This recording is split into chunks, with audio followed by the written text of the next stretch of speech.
कहानी की शुरुआत होती है एक ऐड से जिसमें आदमियों की सुंदरता के बारे में बात की जा रही थी। कुछ आदमियों की आंखें सुंदर होती हैं तो किसी की जॉलाइन एकदम तीखी, और वहीं कुछ आदमी अपने जबरदस्त शरीर की वजह से औरतों के दिलों पर राज करते हैं। लेकिन जिन आदमियों के पास इसमें से कुछ भी नहीं है, असली मदद की जरूरत तो उनको है। इसके बाद हमें एक नया आविष्कार दिखाया जाता है जिसका नाम है हैंडसम सूट। ये खास मोटे और बदसूरत आदमियों के लिए बनाया गया बॉडी सूट है जो उन्हें कुछ ही पलों में जीरो से हीरो बना देगा। हालांकि इस सूट से वो हमेशा के लिए सुंदर तो नहीं हो जाएंगे, पर इसे पहनकर वो बाकी सुंदर मर्दों की तरह जिंदगी के मजे उठा सकते हैं। इसके बाद हम टाकुरो नाम के एक आदमी को देखते हैं जिसकी उम्र 33 साल थी। वो एक बेहतरीन शेफ था और अपना रेस्टोरेंट चलाता था। इसके साथ उसकी शख्सियत भी काफी अच्छी थी। हर कोई उसे अपना दोस्त बना लेता था, मगर जैसे ही टाकुरो किसी लड़की को प्रपोज करने की कोशिश करता तो उसे अपने मोटापे और बदसूरती की वजह से शर्मिंदा होना पड़ता। आज तक उसे टोटल 101 लड़कियां रिजेक्ट कर चुकी थी।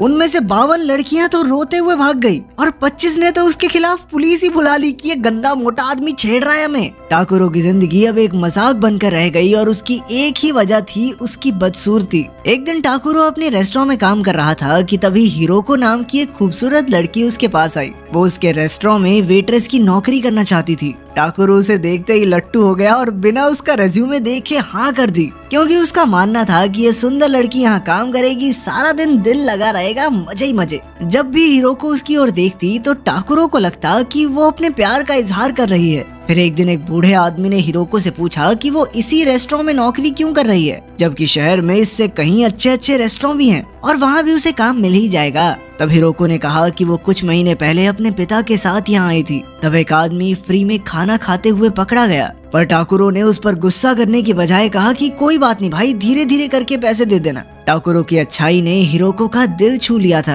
और इसीलिए वो इस रेस्टोरेंट में नौकरी करने आ गई। ये कहानी सुनकर बूढ़े आदमी को लगा कि इस लड़की के साथ टाकुरो का टांका भिड़ सकता है। उधर टाकुरो अपने दोस्त हिसाए और टोडो के साथ था। टाकुरो ने सोचा कि हो सकता है मुझे ऐसे ही लगता हो कि मैं बदसूरत दिखता हूँ, तो उसने अपने दोस्तों से पूछा कि क्या वो सच में इतना बदसूरत है। तो उसके दोस्तों ने भी कह दिया कि उससे बदसूरत आदमी उन्होंने अपनी जिंदगी में नहीं देखा। लेकिन उन्होंने कहा कि कोई बात नहीं भाई, बदसूरत आदमियों से दुनिया भरी पड़ी है, तेरी पर्सनैलिटी अच्छी है, दिल से किसी को प्रपोज करेगा तो बात बन भी सकती है। खैर टाकुरो तो उदास होकर बच्चों के पार्क में जाकर बैठ गया। तभी अचानक हैंडसम सूट का सेल्समैन उसके पास आया। उसने टाकुरो को इस हैंडसम सूट का ब्रांड एम्बेसडर बनने का ऑफर दिया, पर टाकुरो पूरी दुनिया के सामने अपनी बदसूरती का मजाक नहीं बनवाना चाहता था। खैर अगले दिन टाकुरो ने हिरोको के लिए एक बेहतरीन डिश बनाई और ये डिश हिरोको को बेहद पसंद भी आई, पर बेचारे टाकुरो को लग रहा था कि हिरोको उसके प्यार में गिर रही है। जब हिरोको ने कहा कि मुझे इस खाने से प्यार हो गया है, तो टाकुरो ने भी भावनाओं में बहकर कह दिया कि मैं भी तुमसे प्यार करता हूँ। मन ही मन में टाकुरो को लग रहा था कि अब हिरोको भी बाकी लड़कियों की तरह रोते हुए भाग जाएगी। मगर हिरोको ने उससे पूछा कि तुम्हें मेरे बारे में क्या पसंद है, क्यों प्यार करते हो मुझसे। तब टाकुरो ने कहा कि तुम्हारे बारे में तो सब अच्छा है, तुम्हारी आंखें, कान, तुम्हारे बाल, तुम्हारे डिम्पल सब बेहद खूबसूरत है। ये सुनकर हिरोको को लगा कि टाकुरो को सिर्फ उसकी बाहरी सुंदरता से मतलब है, इसीलिए वो चुपचाप वहाँ से चली गई। अब टाकुरो 102 लड़कियों से रिजेक्ट होने के बाद बेहद दुखी था। फिर अगले दिन वो हैंडसम सूट स्टोर पहुंचा और वहाँ के मैनेजर से मिला। पहले तो वो इस पेंगुइन जैसे सूट को देखकर डर गया। वो यहाँ से भागने ही वाला था कि तभी मैनेजर और मालिक ने कहा कि भाई देख ले, अपनी किस्मत को लात मार रहा तू। जिसके बाद आखिरकार टाकुरो ने उसे इस्तेमाल करके देखने का फैसला किया। उसने सूट पहना तो मानो जादू ही हो गया, क्योंकि टाकुरो अब एक बेहद हैंडसम आदमी बन गया था। अपने चेहरे पर जॉ लाइन देखकर तो उसके होश ही उड़ गए। इसके बाद उसने और भी तरह तरह के सूट पहनकर देखे और अंत में वही सूट खरीदा जिसमें वो सबसे हैंडसम लग रहा था।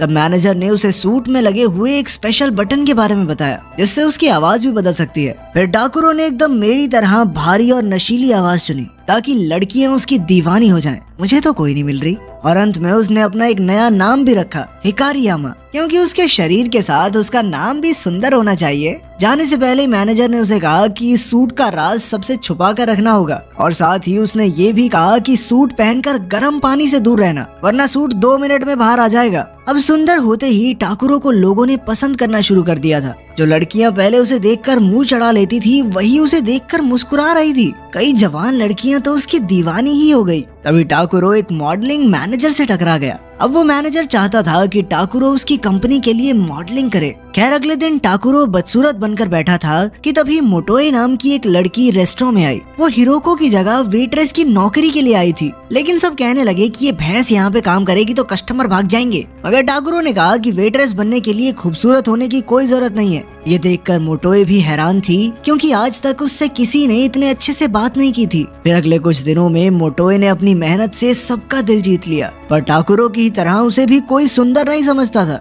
जब वो टाकुरो के साथ होती तो वो मजाक मजाक में उसके साथ प्यार भरी बातें करती। टाकुरो को भी वो अच्छी लगती थी, मगर एक दोस्त की तरह, प्यार व्यार नहीं था उससे। खैर एक हफ्ते बाद वो मॉडलिंग एजेंसी के मैनेजर से मिला। हालांकि आज उसका पहला फोटोशूट था और उसे पोज करना भी नहीं आता था, पर उसकी खूबसूरती के कारण सभी उसकी तारीफों के पुल बांध रहे थे। फिर शूट के बाद उसकी मुलाकात सुपर मॉडल रायका से हुई। रायका को लगा कि ये कैसे काम करेगा, इसे कुछ आता जाता तो है नहीं। पर फिर टाकुरो ने अपनी पर्सनैलिटी से उसका भी दिल जीत लिया। आज रायका को जिंदगी में पहली बार कोई पसंद आया था, इसीलिए उसने शाम को टाकुरो को अपने दोस्तों के साथ खाने पर बुलाया। रात को जब टाकुरो उसके घर पहुंचा तो उसने देखा कि रायका के दोस्त कोई और नहीं बल्कि उसी के खास दोस्त हिसाए और टोडो थे। अब टाकुरो ने बेहतरीन डिशेस बनाकर सबके होश उड़ा दिए, मगर बाद में अचानक उसकी आवाज बदल गई और फिर टोडो को लगा कि वो टाकुरो है। लेकिन फिर उसने सोचा कि इतना सुंदर आदमी टाकुरो कैसे हो सकता है। उधर टाकुरो भी हिकारियामा होने का नाटक करते करते थक चुका था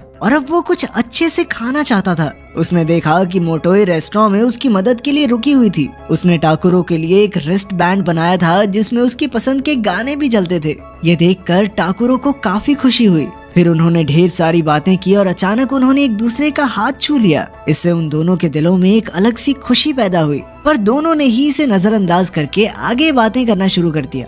इसके बाद हम देखते हैं कि टाकुरो मॉडल बनकर काफी सारे शूट्स करने लगा था। वो हर एड में दिखता था और शहर में जगह जगह उसके पोस्टर लगे थे। आखिरकार वो अपने सपनों की जिंदगी जी रहा था। वो जहाँ भी जाता लड़कियां उसके पीछे पड़ जाती और अब वो किसी को भी अपनी गर्लफ्रेंड बना सकता था। कुछ ही समय में रायका को भी उससे प्यार हो गया, मगर टाकुरो के दिल में तो बस हिरोको ही बसती थी। जब उसे लगा कि अब तो वो एक कामयाब आदमी बन चुका है तो उसने फिर से हिरोको से मिलकर अपने प्यार का इजहार करने का फैसला किया। उसने बिल्कुल फिल्मों की तरह घुटनों पर बैठकर उसे आई लव यू कहा। पर हिरोको तो सोचने लगी कि ये अनजान आदमी बेवजह मेरे गले क्यों पड़ रहा है। वो चुपचाप वहाँ से चली गई, पर टाकुरो को लगा कि वो शर्मा कर गई है। फिर बाद में टाकुरो मोटोए के साथ बाजार गया तो मोटोए ने देखा कि टाकुरो थोड़ा उदास है। तब मोटोए ने कहा कि चलो एक गेम खेलते हैं, हमें पार्क में मौजूद खुश लोगों की तस्वीरें लेनी है। पहले तो टाकुरो को लगा कि क्या बकवास गेम है, लेकिन फिर जब वो तस्वीरें खींचने लगा तो उसे एहसास हुआ कि जिंदगी की खुशियां इन छोटे छोटे लम्हों में ही छुपी हुई हैं। फिर मोटोए ने टाकुरो की तस्वीरें खींची और उसे दिखाया कि वो हंसता हुआ कितना अच्छा लगता है। इस घटना के बाद से टाकुरो भी मोटोए को थोड़ा पसंद तो करने लगा था। रात को भी उसे बस मोटोए के ही ख्याल आ रहे थे और वो मोटोए की तस्वीरें देखते हुए सो गया। फिर अगले दिन शूट के बाद टाकुरो रायका के साथ गाड़ी में बैठा था। अचानक रायका ने आगे बढ़कर उसे चूम लिया। हालांकि उसे रायका से प्यार व्यार नहीं था, मगर फिर भी भाई 23 का हो गया था, आज तक एक लड़की नहीं मिली थी, तो वो पहली बार किसी लड़की के साथ गुलू गुलू करने का मौका खोना नहीं चाहता था। फिर वो दोनों एक साथ समय बिताने के लिए रायका के घर चले गए, लेकिन पूरा समय टाकुरो के दिमाग में बस मोटोए के ही ख्याल थे। अचानक उसने रायका को रोकते हुए कहा कि मुझे पहले नहाने जाना है, लेकिन टाकुरो ये भूल गया कि वो हैंडसम सूट पहनकर गर्म पानी में नहीं भीग सकता।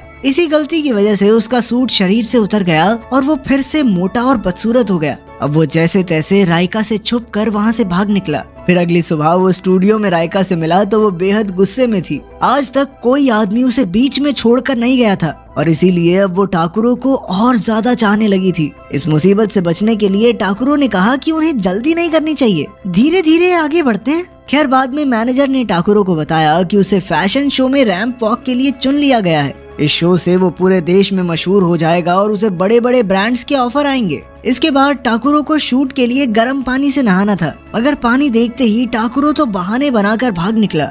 सबने उसकी बात पर विश्वास भी कर लिया, पर एक मॉडल था जो टाकुरो की सफलता से जलता था। उसे टाकुरो पर शक हो गया कि कुछ तो गड़बड़ जरूर है। फिर रात को टाकुरो ने अपने जन्मदिन की एक शानदार पार्टी रखी जिसमें बहुत सारे लोग आए थे।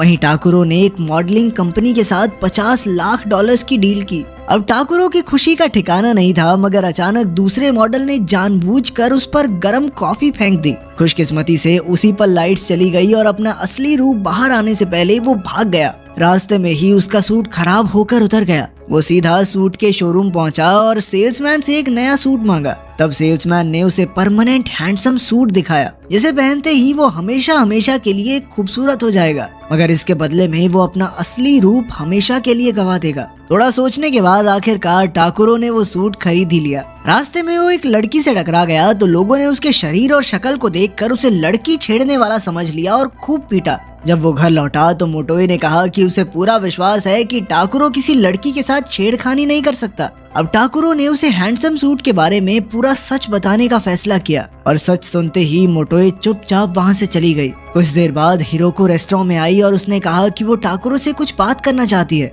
वो दोनों एक पार्क में गए और हिरोको ने कहा कि जब टाकुरो ने पहली बार उससे अपने प्यार का इजहार किया था तो वो बेहद खुश हुई थी, मगर टाकुरो को लगा कि हिरोको उसका मजाक उड़ा रही है। इसीलिए उसने परमानेंट हैंडसम सूट पहनकर सबको उनकी औकात दिखाने का फैसला कर लिया। अगले दिन फैशन शो था, पर वो तो सिर्फ मोटोए के बारे में सोच रहा था। उधर मोटोए सड़क पर एक बाइक से टकरा गई और उसे गहरी चोट लगी। जब टाकुरो को इसकी खबर मिली तो वो वहीं जम गया। उसकी रैंप वॉक की बारी आई, मगर वो चल ही नहीं पा रहा था। आखिरकार उसे एहसास हो गया कि उसे ये चकाचौंध वाली जिंदगी चाहिए ही नहीं। असली खुशी तो उसे तब मिली थी जब वो मोटोए के साथ बाजार में था। अब वो शो छोड़कर भाग निकला, पर उसका परमानेंट सूट उतर ही नहीं रहा था। आखिरकार वो जैसे तैसे उस सूट को बीच में से काट कर बाहर आया। अंत में वो फटाफट हॉस्पिटल पहुंचा तो पता चला कि चोट मोटोए को नहीं बल्कि बाइक वाले को लगी थी। मोटोए को सही सलामत देखकर उसकी खुशी का ठिकाना नहीं था, लेकिन फिर अचानक टाकुरो के पैरों तले जमीन खिसक गई। जब मोटोए ने अपना फैट सूट निकाला तब ये खुलासा होता है कि मोटोए असल में हिरोको ही थी। हमेशा से लोग उसे उसकी सुंदरता के लिए पसंद करते थे, इसीलिए वो मोटी बनकर देखना चाहती थी कि कोई उसे सच्चा प्यार करेगा या नहीं। आखिरकार अपने टाकुरो का घर बस ही गया। टाकुरो उससे प्यार करता था और उसे इस बात से कोई फर्क नहीं था कि वो मोटी और बदसूरत है, मतलब उसका प्यार ही सच्चा प्यार है। आखिरकार हिरोको टाकुरो की गर्लफ्रेंड बन गई और हमारे लड़के का घर